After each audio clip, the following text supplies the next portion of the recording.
أعوذ بالله من الشيطان الرجيم. بسم الله الرحمن الرحيم. وجاء إخوة يوسف فدخلوا عليه فعرفهم وهم له منكرون. ولما جهزهم بجهازهم قال ائتوني بأخ لكم من أبيكم ألا ترون أني أوفي الكيل وأنا خير المنزلين فإن لم تأتوني به فلا كيل لكم عندي ولا تقربون. قالوا سنراود عنه أباه وإنا لفاعلون. وقال لفتيانه جعلوا بضاعتهم في رحالهم لعلهم يعرفونها إذا انقلبوا إلى أهلهم لعلهم يرجعون. فلما رجعوا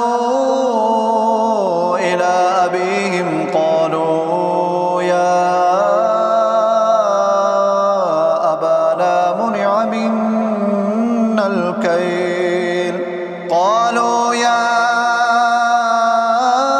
أبانا منع منا الكيل فأرسل معنا أخانا نكتل وإنا له لحافظون. قال هل آمنكم عليه إلا كما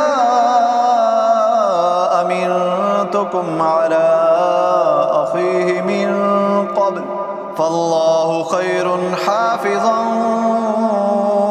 وهو أرحم الراحمين.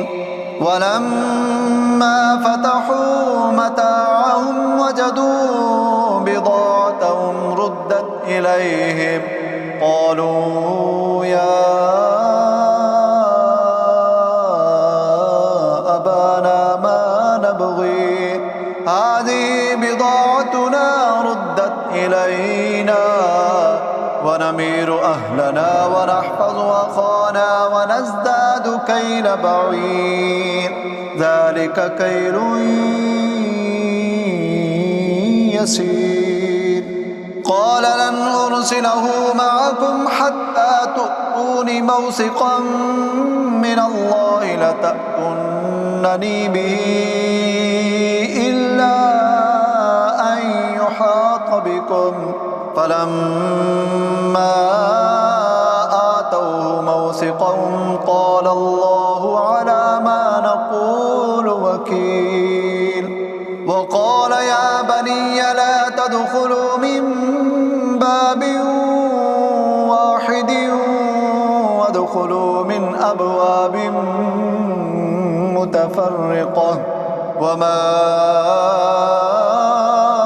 أغني عنكم من الله من شيء إن الحكم إلا لله عليه توكلت وعليه فليتوكل المتوكلون. ولما دخلوا من حيث أمرهم أبوهم ما كان يغني عنهم من الله من شيء إلا حاجة في نفس يعقوب قضاها وإنه لذو علم لما علمناه ولكن أكثر الناس لا يعلمون.